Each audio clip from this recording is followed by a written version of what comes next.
We've all heard it before. A friend mentions a sure thing stock or a social media influencer promises the next big winner. It's tempting to think we can beat the market with a bit of inside knowledge. But for many, these hot tips turn into cold, hard losses. I spoke earlier with Stuff Money editor Damien Venuto and asked him why it so often goes wrong. Lisette, DIY investing has been fantastic in terms of providing access or accessibility to the stock market, not only in New Zealand, but around the world.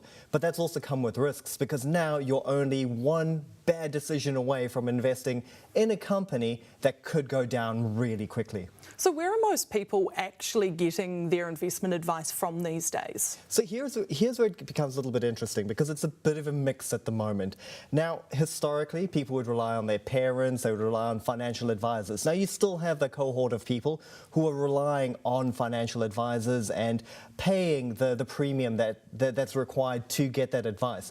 But now you also have this growing group of New Zealanders, particularly on the younger side, who are relying on social media platforms, the likes of Reddit and TikTok, to get their financial advice.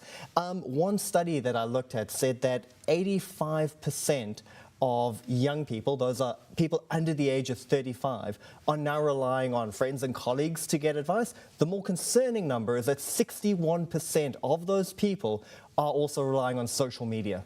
Wow, so who is most vulnerable then to acting on the social media advice? Is it the young people? Well, it's the people in society who are most likely to be open to taking risks. So additional studies have shown that young men are 1.5 times more likely to act on social media advice than young women. Now, if you look at gambling rates, if you look at the risks that men generally take, that's to be accepted. The problem with these risks is that they can actually affect your long-term financial well-being. So if we shouldn't be listening only to our very knowledgeable friend or turning to social media, who should we be looking to? The general advice that we can always look to is someone like Warren Buffett. He said that you should only invest in what you know. And what that sometimes means is admitting that you don't know as much as what you think you know.